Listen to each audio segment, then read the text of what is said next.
There have been tons of controversies surrounding Tupac Shakur's death, but this one takes the cake because it will absolutely blow your mind. It seems like there is a new suspect in the Shakur M case.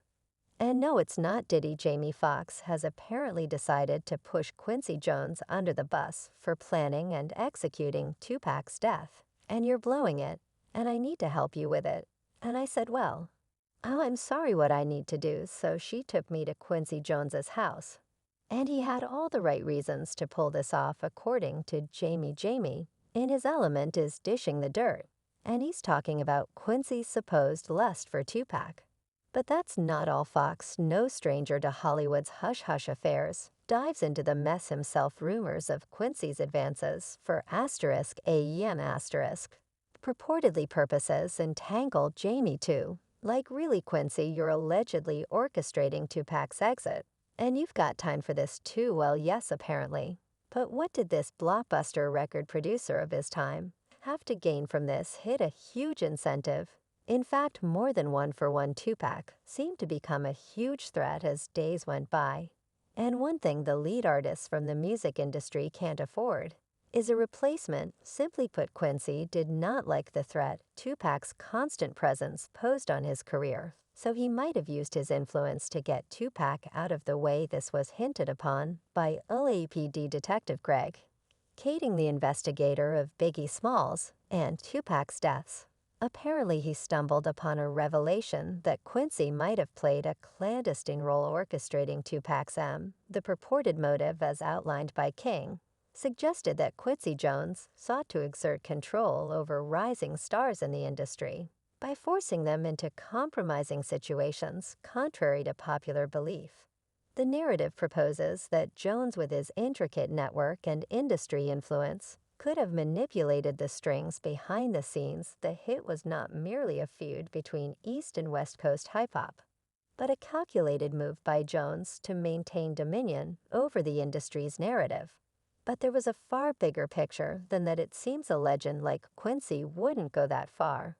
But turns out apparently Quincy and Tupac were not on good terms with each other. Napoleon, Tupac's close buddy, revealed that in an interview. So Pac had a lot of at the end he had a lot of respect for Quincy Jones. You know what I mean, the way Pac did something in the newspaper against Quincy Jones. Notice how he says in the end, which makes it pretty evident how both of them had a rocky start. How long did that go on for? God knows all this. While Tupac was dating Quincy's daughter Kay Jones, they were engaged, about to be married. In fact, Pac was about to marry his daughter. Now let's shine the spotlight on Kata Jones, the lady in the center of this glamorous storm. Reggie Wright, a man who found himself in her company, spilled some piping hot tea. First off, Kadada allegedly claimed to be pregnant after Tupac's death. But wait, there's more. She covered up a tattoo dedicated to Tupac. Tattoos are like love letters on your skin. And covering one up, well, that's a dramatic twist. Fast forward to the notorious vibe party Kadada, who supposedly locked herself away for 9 months post Tupac's death, was spotted there for 9 months. I tell you, I could not get a word out. I couldn't leave my house. And then I harbored a lot of anger towards my dad because he wasn't there. The contradictions in her actions. And that West Side sign throwing not missed by Tupac's fans. Some people even linked Kadada to Biggie's death, like this person who commented Quincy Jones's daughter, Kadada Jones, dated Puffy. Kadada dated Tupac. She was in Vegas with Tupac the day he was shot, September 7, 1996, died September 13. Kadada also hosted the Vibe Party in Beverly Hills at the Peterson Automotive Museum in Los Angeles, California, the night Biggie was shot, March 9, 1997. There are no coincidences. No one knows the kind of relationship they had. But Quincy once admitted that the couple was having problems, according to One TV. Speaking with the New York Times Magazine, Quincy Jones reflected on his daughter's relationship with the late Tupac Shakur, recalling a time when the two weren't on the best of terms, and what ultimately put the two in a better space. One thing is for sure, Quincy wasn't in favor of his daughter being in a relationship with Tupac either. I wasn't happy at first, he once admitted. And being the protective father, Quincy's instinct might have kicked in, but even this doesn't justify the intent to him, which brings us to the juiciest chapter of the Quincy Jones and Tupac drama. A possible gay love interest. Tupac had once thrown some serious shade, claiming Quincy was more interested in him than just making music. Tupac, bless his soul, spilled some piping hot tea about Quincy's alleged advances. Quincy Jones wanted to know him, and he offered to Tupac and as you know. Uncensored over here, but here's the plot twist: the internet decided to play hide and seek with the audio. That clip was removed from all over the social media suddenly, so all the concrete evidence went to waste. Coincidence? I think not. Some troublemakers kept pushing aside Tupac's admission by labeling it as a mere rumor.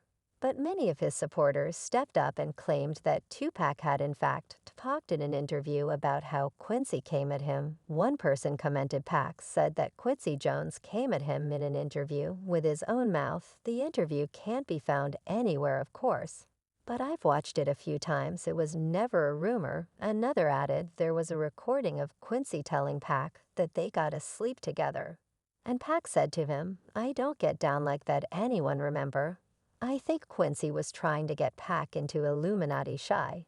But Quincy had more influence than that, so not only did everyone stop acknowledging that clip of Tupac, a very solid evidence against this notion was raised. Napoleon, Tupac's buddy, vehemently denied the rumors. Quincy Jones, he came on the Tupac, he offered Tupac such and such. Yeah, I think these definitely them rumors about Quincy Jones. And all that crazy stuff about Pac was definitely rumors. Pac was about to marry his daughter, coming from someone else. It would have been dismissed as irrelevant. But Tupac's best friends seemed to think Quincy would not come on to Tupac like that. So it seemed rather convincing. Then came another twist. Enter Reggie Wright Jr., the former death row bodyguard, whispering about Quincy's questionable intentions towards Tupac. Well, that was the reason that Tupac met Kadada.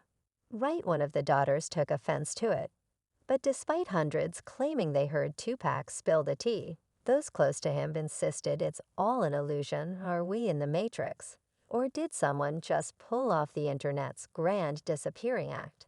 And Quincy, he's playing the victim card, denying it all and calling it the biggest age of haters, the people who say I wanted to haves. With him, man, this is the biggest age of haters I have ever seen in my life. I've been called a blonde lover, a gay everything. I don't care, man. Imagine my daughter being engaged to Tupac and me trying to make love to him. And I'm not into no men, man. I'm a hardcore lesbian. Are you kidding? All my life. All my life. Classic move. But seriously, Quincy, we're not buying it. The internet may have conveniently misplaced interviews and audio clips, but the gossip mill never takes a day off, especially after you have admitted that you weren't on good terms with Tupac and might have had a fight with him before his death. Like an idiot, I went over to him, put 2 arms on his shoulders, and said, Pac, we got to sit down and talk, man. If he had had a gun, I would have been done, said Quincy, recalling a bitter incident between him and Tupac. So did Quincy's advances meet a cold rejection, leading to Tupac's tragic end? Very likely. And here's where it gets darker. Tupac wasn't the only one. Quincy had an eye on. Jamie Foxx was also another victim, hence all that anger and sudden urge to expose Quincy. Jamie suggests that Oprah, the iconic queen of talk shows, might have had a hand in setting him up to be taken advantage of by Quincy Jones. But wait, the Oprah we know is an icon, right? Well, there's a side of Oprah that's not so well. James' recent revelations sent social media into a frenzy, questioning if Oprah was involved in pimping him out to Quincy. Yes, you heard it correctly, pimping in the name of Hollywood. Let's rewind to 2005. When Jamie Foxx was riding high on the success of his portrayal of Ray Charles, snagging an Oscar and a Grammy, Oprah, being the benevolent fairy godmother of Hollywood, decided to intervene. But surprise, it wasn't your typical pep talk. Oprah wanted Jimmy to understand the significance of his success. Then I get a call from somebody, hi, Jamie Foxx. This is Oprah. I'm like, who? Yeah, like what, who's that? She said, you're blowing it. I want to take you somewhere so you can understand the significance of what you're doing.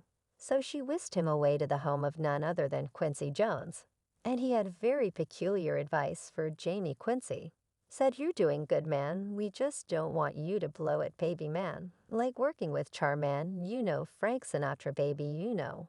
When I worked with Usher, you know Usher, don't you, Jamie? That statement alone gives away the ill intentions of Quincy towards Jimmy. Jamie later told Oprah in an interview how his perspective about the industry changed drastically upon that meetup. "Once I met you and Quincy Jones at the party you threw for Sidney Poitier. Before the Oscars I knew I was in a different ball game." He claimed that Quincy wanted to strengthen his own community, which might probably have some relevance to those gay parties. But with Quincy, he would break down how they all kicked it together, so community. Now let's talk about Quincy Jones, the man, the myth, the legend known for his musical genius, and